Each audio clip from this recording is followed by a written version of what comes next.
Bien, ¿qué es un estudio de investigación clínica? Aquí es importante aclarar eso. Entonces, es un estudio de investigación donde participan personas en forma voluntaria, ¿verdad? Es el primer requisito. Es decir, que en el caso de los menores, pues los papás o quien ostente la patria potestad debe de estar de acuerdo con lo que se va a hacer, previamente informados, porque hay que darles a ustedes toda la información de cómo es el estudio y luego se firma un documento, una carta que se llama consentimiento informado. Estos estudios de investigación clínica pueden tener diferentes objetivos. Por ejemplo, uno de ellos es probar un tratamiento, pero también puede ser investigar la causa de alguna enfermedad, o puede ser para estadísticas o tendencias de algún problema de salud o sobre la información genética. Entonces hay muchos tipos de estudios de investigación. En este caso particular del cannabidiol y de la epilepsia intratable, estamos hablando de un ensayo clínico de tipo de tratamiento. Estos ensayos clínicos se realizan en base a normas y reglas internacionales, ¿sí? O sea que el diseño que hacemos de la investigación no es nada más porque se nos ocurre cómo hacerlo, sino que ya hay una estructura que tenemos que seguir. Esas normas pues están escritas en los institutos nacionales de salud, tanto de México como de Estados Unidos y de la FDA. De hecho, ahorita en Estados Unidos pues se está corriendo una investigación con el cannabidiol ya de una marca comercial, pero todavía no está a la venta, hasta que se termine todo el proceso de investigación y se autorice por la FDA. Pero les adelanto que también va a haber ya productos después farmacéuticos con ese producto. Y más a futuro, si nos vamos más adelante, como ha sucedido en muchos medicamentos, después la industria farmacéutica lo va a hacer sintético, o sea, sin necesidad de la planta. Finalmente se va a acabar totalmente la polémica de la planta, porque lo más probable es que lo hagan sintético las industrias, ¿no? Bien, los proyectos de investigación deben de ser aprobados por dos comités que son de ambiente académico, que se llama el Comité de Investigación y el Comité de Ética. Nosotros como investigadores tenemos que presentar un documento que se llama Protocolo de Investigación y tiene su título, ¿verdad? Entonces, los comités son formados por expertos en investigación que revisan que todo lo que nosotros tenemos ahí escrito que vamos a hacer sea correcto, que vaya de acuerdo a todas las normas éticas, legales y científicas para que nos puedan aprobar ese protocolo, ¿verdad? Esto obviamente lleva tiempo, lleva un tiempo hacer el protocolo. Ahorita el documento que estamos ya por presentar, ya en su borrador final, ya tiene aproximadamente 65 o 70 hojas de puro escrito de qué es lo que vamos a hacer. Y el comité de ética, pues ese va a estar viendo todo lo que tiene que ver con derechos humanos, con protección al paciente, con protección al niño, ¿verdad? Y qué es lo que se va a hacer posteriormente de la investigación. Vamos a decir, si vamos a hacer la investigación, ¿para qué? ¿Verdad? Pues para tener unos resultados estadísticos. Muy bien, ¿y lo que van a hacer con esos resultados? Pues vamos a hacer una publicación científica.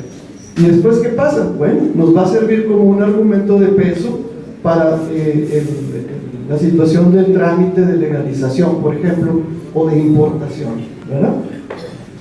Y el comité de ética también vigila que la investigación de este tipo de los pacientes de preferencia sea sin ningún costo para los familiares y los pacientes.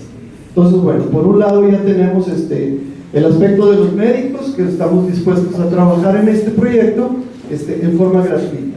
Luego, estamos gestionando apoyos. Uno de esos apoyos es a nivel de Secretaría de Salud, en que pudiera la Secretaría de Salud darnos estudios de laboratorio, electroencefalogramas que vienen dentro del protocolo. Pero tenemos que tener la autorización de ellos para que sea gratuito, ¿no? Y el otro apoyo que tenemos pues es el del medicamento en sí, ¿verdad? Del producto en sí que vamos a utilizar. ¿Sí? Entonces todo eso forma parte de lo que son los requisitos científicos y éticos de la investigación. Ahora, en el caso del cannabidiol, tenemos un punto además, que se llama COFEPRIS, ¿verdad? La COFEPRIS debe de autorizarnos el protocolo y nos pone una serie de requisitos grandes que tenemos que cubrir y que estamos ya juntando la documentación, pero esto es con el fin de dar protección y seguridad a los pacientes, ¿no? Entonces son 3 cosas que tenemos que hacer: comité de investigación, comité de ética y COFEPRIS. Los comités de investigación hay en varias instituciones, generalmente se buscan instituciones académicas reconocidas. Nosotros en lo particular vamos a poner digamos, a disposición de los comités de aquí del Tecnológico de Monterrey, área salud, ¿verdad? Ahí vamos a poner el protocolo inicialmente, después lo vamos a llevar al Hospital Materno Infantil, Secretaría de Salud, a los comités de ahí también y a la COFEPRIS, ¿verdad? Y entonces, una vez que están aprobados, que eso es bien importante, que nos leyeron la cartilla, como quien dice, los asesores de metodología, me dijeron: mire doctor, usted anda con el protocolo para acá y para allá, ¿verdad? Y diciendo, pero no puede hacer nada del protocolo hasta que no lo tengamos autorizado. O sea, no se puede tomar ningún paso ya de la investigación hasta que esté autorizado y firmado por ellos y yo tenga el documento en la mano, ¿verdad? Bueno, entonces le dije, pues vamos a tener una sesión informativa con los padres. Dice, bueno, mientras sea nada más informativo, ¿verdad? Está bien, ¿verdad? Entonces tenemos que seguir estas normas. Y instituciones educativas, como les mencionaba, pues que tenemos ahí el TEC y la COFEPRIS por el lado gubernamental, ¿verdad? Siguiente. Entonces, ¿cuáles son las etapas de una investigación como estas? La elaboración del protocolo, la gestión de los recursos, que serían los médicos, los estudios y los medicamentos, el financiamiento, ¿verdad? También la aprobación de los comités o instancias, inicio del protocolo de investigación, los resultados y después la comunicación y publicación de los resultados.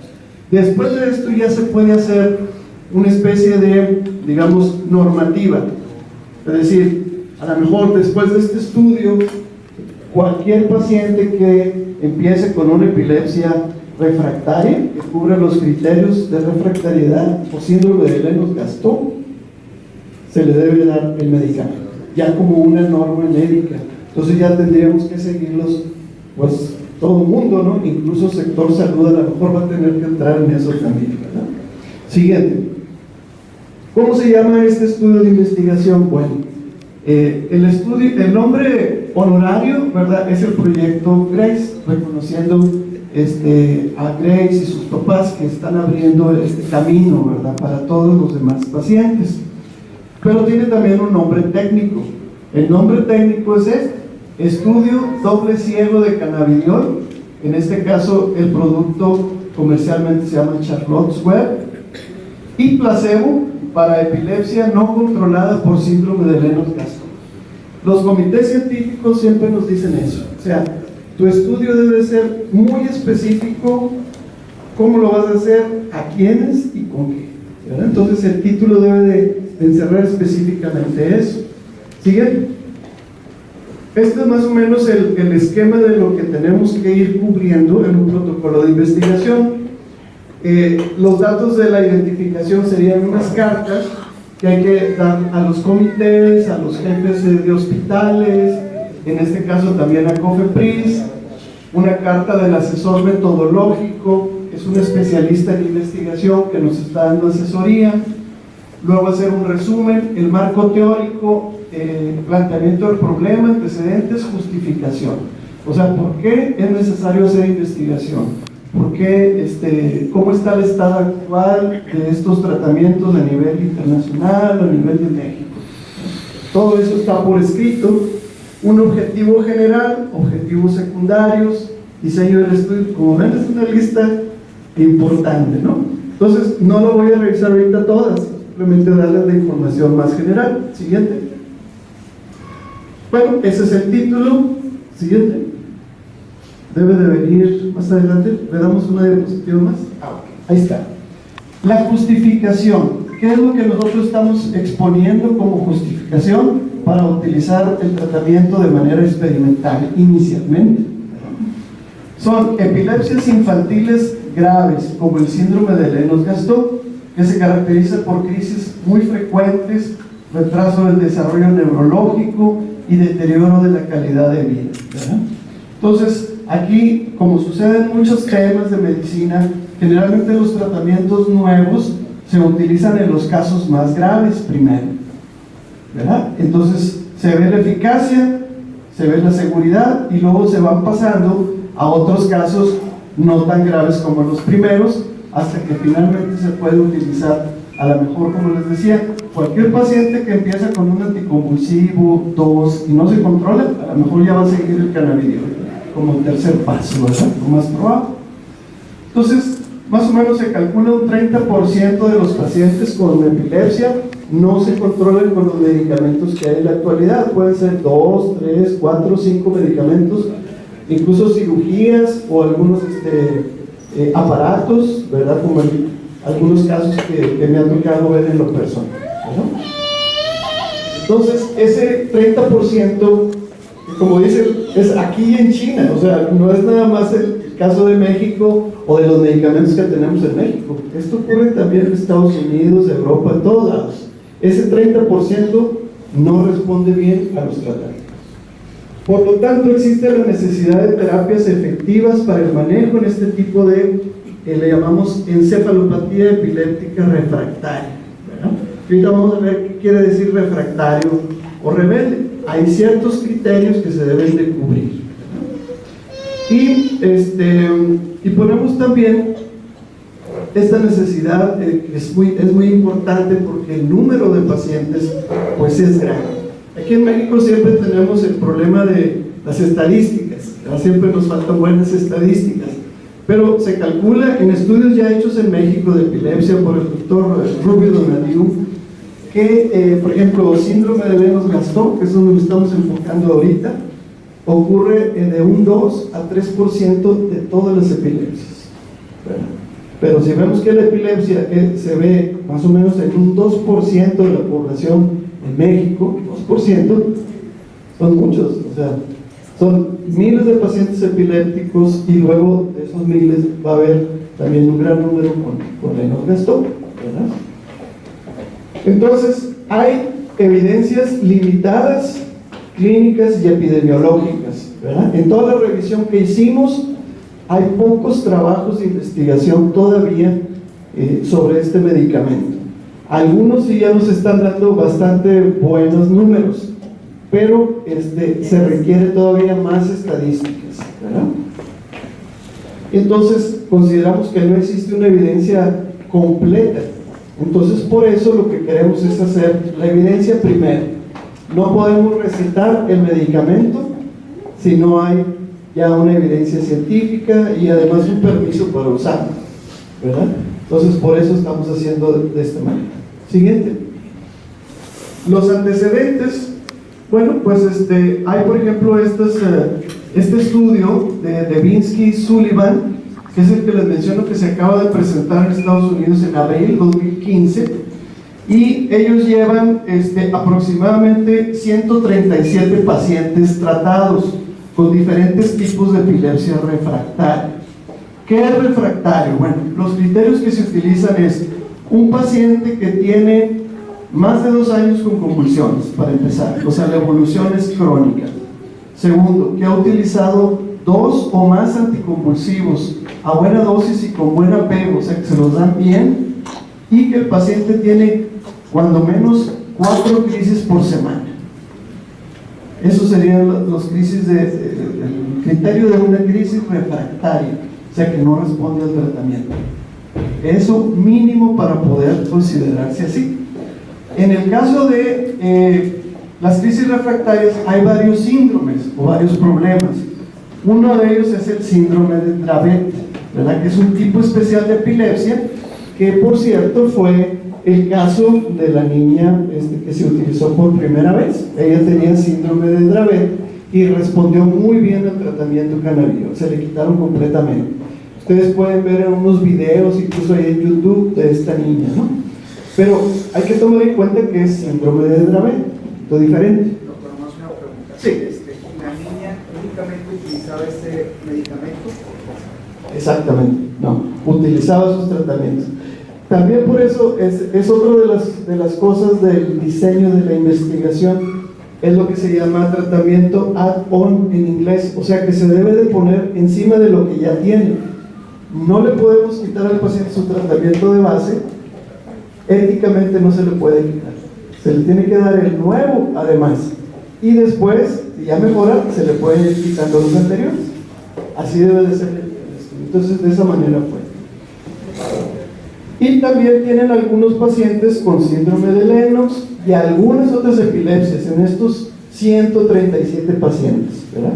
Pero ellos reportan que la reducción de las crisis se ha visto en 22 niños con síndrome de Lennox-Gastaut. De esos 137, 22 tienen Lennox-Gastaut y que han mejorado más o menos a las 12 semanas de tratamiento.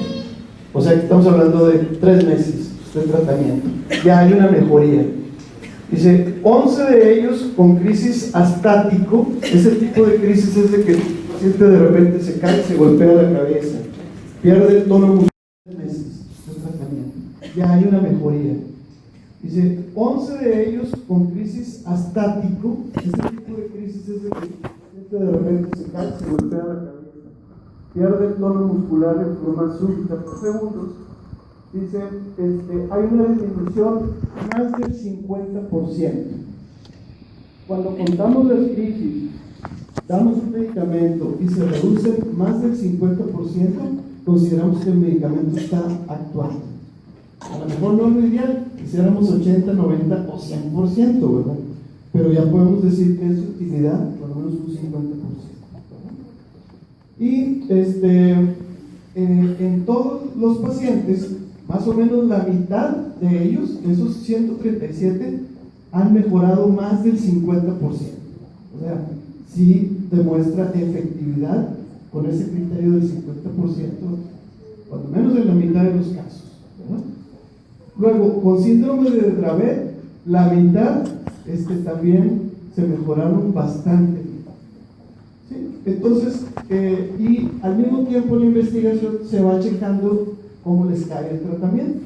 Entonces, lo que se ha reportado a la fecha de efectos secundarios, realmente son efectos secundarios leves, ¿verdad? Transitorios, como son, por ejemplo, somnolencia, que sería lo más común. Les da mucho sueño porque traen aparte otros tratamientos que inducen somnolencia y ya se juntan todos y el niño se nos duerme demasiado. Puede haber diarrea, 17%, puede haber fatiga, sensación de cansancio, disminución o aumento del apetito, ¿sí? Y son efectos secundarios que tiene uno que estar vigilando, ¿no? Y ellos reportan un 5% de los pacientes se tuvo que suspender el tratamiento porque no le cayó bien al paciente, no lo toleró. Eso es normal en cualquier medicamento. Hay un porcentaje de pacientes que no les cae, entonces se suspende, ¿verdad? Y hubo un 10% que abandonó el estudio porque no obtuvo mejoría, o sea que a las 12 semanas todavía el paciente no mejoraba las crisis, entonces ya dejó de utilizar, ¿verdad? Que es algo totalmente normal en cualquier proceso de investigación, ¿verdad?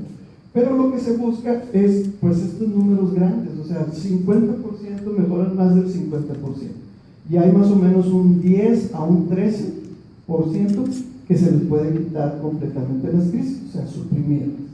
Entonces, esos son números alentadores. Siguiente. El objetivo general del estudio. Bueno, si ustedes vieron en el título, pusimos cannabidiol y placebo, ¿verdad? Es otro de los requisitos para que un estudio de investigación tenga suficiente peso.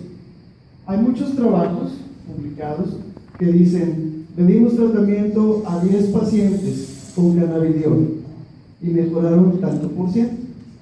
El primer pero que ponen es, ¿pero contra qué lo compararon? ¿Verdad? Entonces, pues no, son nada más casos que se fueron juntando, ¿verdad? Un médico vio 3 casos, otro vio 5, o en algún hospital, los juntaron, los analizaron y reportaron. Entonces, eso es buena señal, pero no es una evidencia de peso como para modificar una conducta terapéutica. Entonces, se deben hacer estudios de placebo y de medicamento. ¿Cómo son esos estudios? Bueno, hay varias maneras de hacerlo. Uno de ellos es de que el paciente no va a saber si le tocó primero placebo o le tocó primero el medicamento. Eso se llama ciego. Ciego simple. Doble ciego es cuando ni el paciente ni el médico que lo está vigilando saben qué está tomando, si está tomando el placebo, que es inactivo, o el medicamento. ¿Verdad? Entonces, el doble ciego tiene mucho más validez porque elimina completamente la posibilidad de que uno se sugestione un poco, ¿verdad?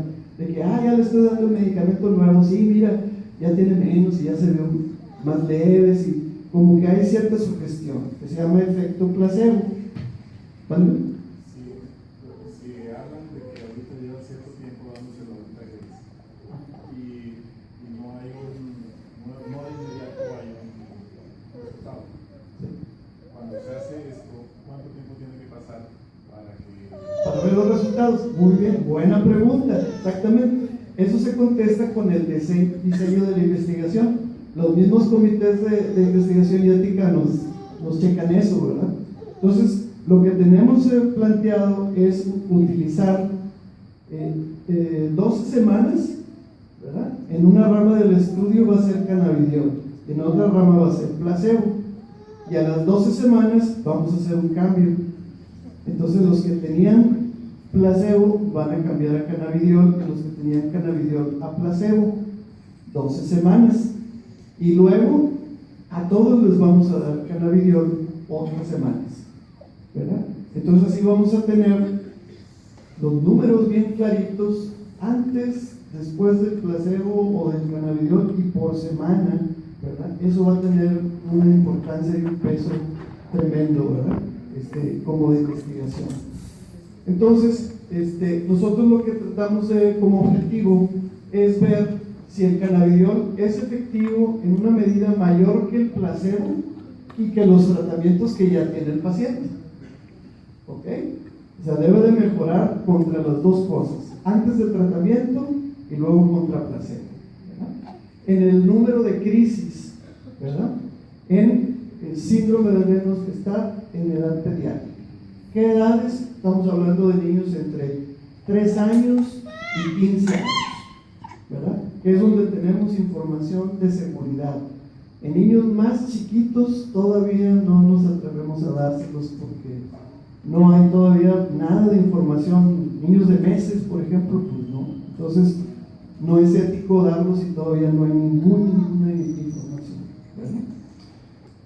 Luego determinar, entonces, el efecto total del cannabidiol en 24 semanas, o sea, serían 6 meses. 6 meses de tratamiento, esa sería la medida, ¿verdad? En que ahora sí, ahí vamos a ver completamente el efecto del medicamento, ¿verdad? Y vamos a checar también el electroencefalograma, que hasta ahorita los estudios, no hay ningún estudio que nos diga cómo le fue al electroencefalograma. Algunos reportes hablan de que no hubo cambios, ¿verdad? Pero nosotros lo vamos a medir con investigadores independientes, gente que nada más va a ver el electroencefalograma sin conocer el paciente ni el tratamiento, y les vamos a hacer varios estudios durante esos 6 meses. Y tercer objetivo, confirmar la seguridad.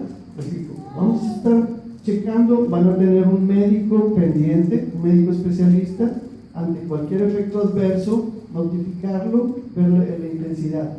Si tenemos alguna cosa más delicada de efectos adversos en algún paciente, tenemos en el equipo de trabajo una pediatra que es toxicóloga, o sea que es especialista en problemas de toxicidad, que nos va a echar la mano en caso de que se presentara algo así. Pocas probabilidades, nunca se ha reportado eso, pero hay que estar preparado, ¿no? Siguiente.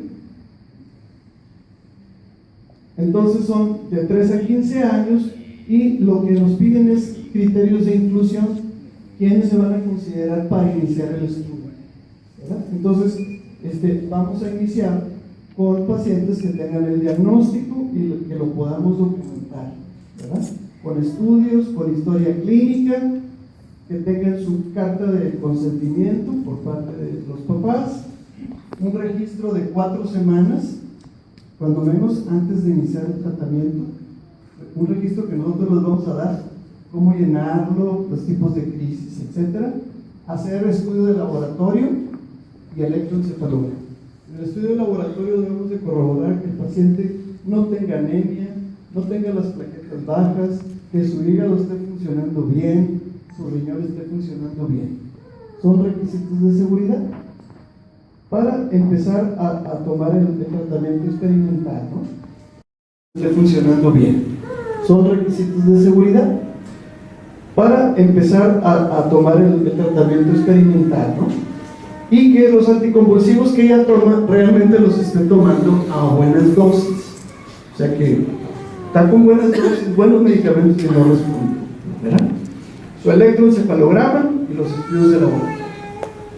¿Quiero comentar algo, una señora? Sí. Doctor, ¿en qué estudio sale qué tipo de epilepsia es la que el menor presenta? No sale ningún estudio así específico. Las epilepsias se diagnostican por los síntomas. O sea, porque mi niña, Tipo de crisis, edad de inicio y luego el patrón electroencefalográfico. O sea, nos vamos a basar en varias cosas. Pero la clave es la clínica, es decir, qué tipo de crisis tiene, cómo empezó, cómo su estado neurológico, para poder decir si se trata de una epilepsia de este tipo. Mi niña empezó en octubre del año pasado, ya rebasando más de 100 convulsiones al día. Vamos a ver. Me han salido de este Vamos a ver, casos individuales los vamos a ir viendo poco a poco. Siguiente. Y ahorita paso a preguntas, ya nomás que termine en 2 diapositivas más. Siguiente. Ahora, criterios de exclusión también debemos de poner. No solamente aquí les vamos a incluir, sino a quienes no entrarían en el estudio. Por ejemplo, falta de documentación diagnóstica de síndrome de Lennox-Gastaut. O sea, si no es Lennox-Gastaut, no aplica para empezar el protocolo, sino aplicaría hasta el final, hasta las 12 semanas abierto. Ahí se pudieran incluir otros casos, ¿verdad? Que no haya consentimiento, pacientes que estén hospitalizados o en estado epiléptico, tampoco los podemos meter al estudio, ¿sí? Con estudios de laboratorio alterados, haber recibido ya algún producto con cannabidiol, o que ya hayan tomado, sobre todo esto lo piden mucho en Estados Unidos porque hay más venta libre de productos, ¿verdad? Y la incapacidad para la vía oral. Como el medicamento es tomado, si algún paciente no puede tomar medicamentos vía oral, no puede entrar al estudio, no es el estudio. Siguiente. Un momentito. Sí. Y luego, criterios de suspensión también. O sea, ¿qué pasa durante el estudio que puede hacer que suspendamos el tratamiento en algún paciente? Cuando los papás estén inconformes de alguna manera, que digan, oiga, no, esto ya no me gustó, okay. Hay libertad completa para salir del estudio. La presencia de algún efecto adverso moderado o severo. ¿A qué le llamamos eso? Cuando nos da un efecto adverso que nos indica suspender el tratamiento, o tener que darle otros medicamentos, o hospitalizar al paciente, saldría del estudio. O sea, se anota que tuvo un efecto secundario de este tipo y pues sale del estudio para seguridad del paciente y de los demás también. Que no se pueda hacer el monitoreo de las crisis, o sea, que no nos miden cuántas convulsiones son, o que no acudan a las citas, se hagan los estudios de control. Falta de insumos, sería si no tenemos el suficiente medicamento y placebo, estamos en un problema o nos vamos a limitar en el número de pacientes, ¿verdad? Siguiente. Y entonces tenemos estas fases. Fase 1 sería el registro basal, que serían 4 semanas. Fase 2, grupo 1 de tratamiento, grupo 2 placebo. Fase 3, una semana de lavado, que se suspenden los medicamentos una semana y luego se cambian.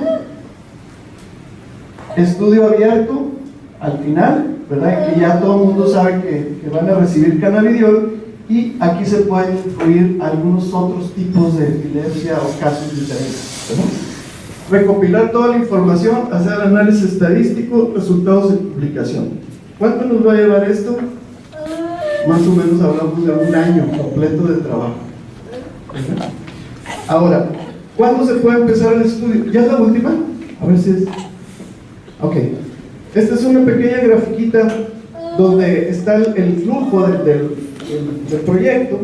Aquí empezaríamos 4 semanas. El amarillo quiere decir electro, el triangulito rojo estudios de laboratorio, el azul serían controles médicos, o sea, acudir a consultas, y el verde sería el periodo de aclaramiento de lavado. Entonces, aquí empieza un cierto número de pacientes. No sé cuántos se vayan a juntar. Vamos a decir un ejemplo, 20. Ok, 20 pacientes. Entonces, uno se va para este grupo y otro se va para acá. ¿Cómo hacemos eso? Totalmente al azar. O sea, pero ¿cómo al azar? ¿Es una moneda o qué? No. Hay unos programas de computadora que nos dan números aleatorios que no se repiten. Entonces uno le pone a la computadora: necesito números entre el 1 y el 500, 30 números, y nos da 30 números. Entonces de esos 30 números le va tocando un número a cada paciente, y luego pares o nones. O sea, el que le tocó un número non va a entrar al grupo, le tocó un número par va a entrar al otro, pero nadie va a saber más que un solo investigador qué código tiene, qué número le tocó, etcétera, para que realmente sea válido, ¿no? 12 semanas, luego aquí cruzamos, ¿verdad? 12 semanas y el final. Aquí están las consultas que van a tener con los especialistas para ver cómo va su número de crisis, algún efecto secundario, platicar, etcétera, ¿no? Dudas, ¿sí? Y sus estudios de electro al inicio, a la mitad del protocolo y al final, y luego se van a comparar, ¿verdad? Muy bien, sería más o menos el esquema así general del proyecto. Ahora sí, la pregunta de la señora. Gracias por la paciencia. Porque estamos hablando de edad pediátrica, ¿verdad? Que se considera aquí hasta los 15 años. ¿Qué pasa con los pacientes mayores? Bueno, puede ser que algún otro investigador empiece a tomar casos de mayores, adolescentes o incluso adultos, pero tendría que hacer un protocolo así como nosotros, nada más que de ese rango de edad. Uno. O segundo, ya que se prueba la efectividad en casos difíciles en estas edades y la seguridad, pues entonces ya a lo mejor se va a utilizar más libremente. Entonces a lo mejor otros pacientes se van a beneficiar de lo que nosotros trabajemos, pero eso es normal en la ciencia, ¿no? Lo pregunto porque mi hijo tiene 21 años. Sí. Acaba de cumplir 21 años. Y ya es un adulto. No entraría en... No entraría en este protocolo, que es de niños, que tiene ciertas características para niños especialmente. Entonces ahorita no, pero ya que se utilice, que se compruebe, que se autorice su uso, entonces pues ya los neurólogos o el neurólogo tratante pues ya podrá recetarlo. Ahorita no se puede recetar nada de eso porque es ilegal, ¿verdad? Se requiere toda una cosa de lío legal, ¿verdad? Como el caso de que los papás de Grace que hicieron todo ese esfuerzo, ¿no? Pero nuestra esperanza es de que una vez que vamos avanzando en esto, que vamos documentando, pues se nos van a ir abriendo puertas para poder usar el recurso. O sea, tendría que ser un protocolo para adultos. Sí, o esperar a que ya se normalice el uso del medicamento y ofrecérselo a su paciente. Así. Preguntas. Buenas tardes, doctor. Antes que nada, muchas gracias por su plática. Mi nombre es Adela Ríos, vengo del estado de Oaxaca. Hasta ahorita estamos 4 casos en el grupo de Grace, pero te aseguro que somos más. Somos, ahora sí que, un estado que la verdad la pobreza es lo que hay más. Y le quiero hacer varias preguntas. La primera, lo del diagnóstico del síndrome de Lennox-Gastaut, el IMSS, que la mayoría de los que estamos en Oaxaca estamos en IMSS, ellos lo que nos dan como diagnóstico una epilepsia de difícil control. Yo tengo diagnóstico de Lennox-Gastaut por un particular, pero en el caso de los otros 3 pequeños que estamos en el grupo, ellos el único diagnóstico que tienen es ese de LIMS. Entonces, esa es mi pregunta. ¿Ellos podrían entrar en el protocolo al tener además eso de epilepsia de difícil control? Bueno, si esa epilepsia de difícil control llena las características del síndrome de Lennox, que serían tener crisis tónicas, nocturnas, crisis astáticas, mioclónicas, la edad de inicio y su patrón del electroencefalograma específico, pues entonces sí, ¿verdad? Bueno, otra de las preguntas es por el caso de uno de los que apenas ayer entró al grupo, que la verdad la señora me encomendó mucho que comentara sobre ella. Ella la verdad es extremadamente pobre y ella me preguntaba cuánto va a costar el protocolo, ¿no? Porque además del viaje y todo, cuánto nos va a salir. Yo aquí me pregunté lo de los electros, los laboratorios, ¿los tendríamos que hacer nosotros por nuestra cuenta? ¿O No, entre... estamos gestionando precisamente tener el apoyo de Secretaría de Salud para el laboratorio y los estudios de electroencefalograma, ¿verdad? Ahora, en el caso de pacientes foráneos, así, que viven tan lejos, ¿verdad? Es prácticamente imposible hacer el seguimiento, ¿sí? ¿Por qué? Porque necesitamos primero tener las consultas periódicas, pero segundo, más importante, es que si ocurre algo inesperado, los investigadores tenemos que atender al paciente, ver qué pasó y darle solución a la situación, y así a larga distancia no podríamos hacer eso. Entonces el comité de ética lo primero que nos va a decir: oigan, ¿y los pacientes que están en otros lados quién los va a ver? ¿Quién se va a responsabilizar? Ah, caray, pues no se puede, ¿verdad? Entonces realmente en esta fase de inicio apenas va a ser muy difícil tener pacientes de tan lejos, ¿verdad? Estamos hablando de a lo mejor aquí cerquita regionales, que tenemos algunos especialistas del grupo en Saltillo, hay otros en Torreón, que son del mismo grupo nuestro de aquí de Monterrey, que sí nos pueden echar la mano más cerquita, ¿verdad? Pero más lejos realmente sí se me hace. O sea, ahí también se reducen las posibilidades de que los de Oaxaca entráramos en el protocolo. En el protocolo sí, ahorita inicialmente sí, pero más adelante, ya teniendo más sustento de esto, claro, va a haber oportunidad de, si seguimos en contacto, ¿verdad? Pues ya de atender, pero ya sería como casos individuales. Porque no sé si leí mal, en el grupo de WhatsApp comentaron de que también en Veracruz podría haber algún neurólogo que pudiera dar seguimiento al protocolo.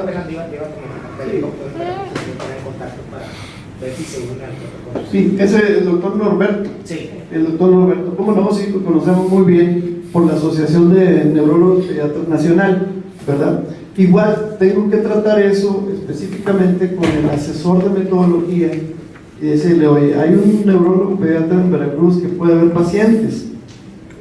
¿Nos lo van a aceptar en los comités de ética o no? ¿Verdad? Entonces el comité de ética nos va a decir: pues quién es, mándanos su currículo, dónde los va a ver, qué va a... o sea, una serie de requisitos, ¿verdad? Es más fácil pues aquí, los pacientes que tenemos cerquita de nosotros. Pero bueno, en Veracruz pudiera ser una posibilidad de explorar. Sí. Bueno, gracias. A usted, sí. Doctor, yo tengo una pregunta. Sí. Los niños, o sea, que no toman por la boca porque tienen gastro, ¿eso no entra? Inicialmente no los podemos incluir, porque igual nos van a poner el pero, ¿verdad? El comité nos va a decir: oye, estás usando un medicamento que es vía oral específicamente, no lo puedes dar por otra vía, ¿sí? Tiene que ser oral. O sea, es como un requisito que tiene que ser por la vía que está indicado el medicamento, más con medicamentos nuevos, ¿verdad? O medicamentos no autorizados o controlados, ¿verdad? Por ejemplo, está muy requisitoso y entonces no nos permiten usarlo por otras vías en el momento actual. A lo mejor ya más adelantito, teniendo ya bien amarrada la información de seguridad, entonces sí se pudiera usar por sonda nasogástrica, por gastrostomía, ¿verdad? Es lo que tiene, por gastrostomía. Pero ahorita no, porque implica riesgos, implica que no hay mucha seguridad de dosis, en fin. cosas que no nos van a permitir hacer. Tienen que tomar en cuenta o tener paciencia también a que nosotros también estamos supeditados a los comités, y si no nos autorizan los comités, no podemos iniciar el trabajo de investigación. Sí, sí. Mi hijo cubre todas las características, pero todavía no me queda claro qué procede. O sea, ya estamos aquí para pertenecer para dar inicio al protocolo, ¿ya vamos a integrar o solamente es información? Sí, esta es una sesión informativa que es nada más como pues, invitación abierta, ¿verdad? Entonces se va a hacer una lista, podemos hacer una lista con los nombres y un correo o un teléfono, ¿verdad? Y en el momento que ya empecemos a hacer la primera fase, que es la de selección de casos, entonces ya los vamos a citar. Los vamos a citar para que, pues para hacer su historia, darle su registro para que llene el primer mes, las órdenes de laboratorio, ¿verdad? Cubrir la primera etapa, ¿verdad? Entonces, ahí en la hora de hacer la selección... ¿Formar parte del proyecto, integrarlo? Sí, exactamente, pero no podemos iniciar esa fase, porque entonces nos van a sancionar, nos van a dar para atrás a todos. Es nada más para estar listos para cuando inicia el proyecto, no tanto iniciar el proyecto. Pero si hay que tocar puertas o algo de integrados. Eso lo podemos hacer por medio de la asociación. Por ejemplo, hablando de tiempos, ¿verdad? O sea, tenemos ciertos tiempos. Uno es lo que los comités se tardan en darnos el sí, el visto bueno. Segundo tiempo es COFEPRIS. ¿Cuánto se va a tardar COFEPRIS en también autorizarnos para que sea legal? Porque si no estaríamos infringiendo la ley, ¿verdad? Y el otro tiempo es el insumo, o sea, de la disposición del placebo y el cannabidiol, que pues debe de llevar algún tiempo obtenerlo, Sí, ya ¿verdad? nada más cuando tengan sobre todo el placebo, pero ya teniendo el número completo y todo, empiezan a trabajar. Ok. Entonces son tiempos que tenemos que ir respetando, pero todavía no iniciamos. Esto nomás es información. Sí. ¿Cómo se hace la selección de los pacientes que cumplan con todos los requisitos? ¿Tienen como un número de personas que sí van a poder entrar al protocolo y no? ¿O todavía no se define cuántos niños van a entrar? Bueno, el número, ¿verdad? Realmente nosotros pues empezaríamos la selección conociendo cuánto medicamento tenemos, vamos a tener una idea de la posibilidad de a cuántos tratar, porque son 12 semanas. Otra cosa, las dosis, ¿verdad? Tenemos unas dosis con las que hay que iniciar, 5 miligramos por kilo de peso. ¿Cuánto trae la solución?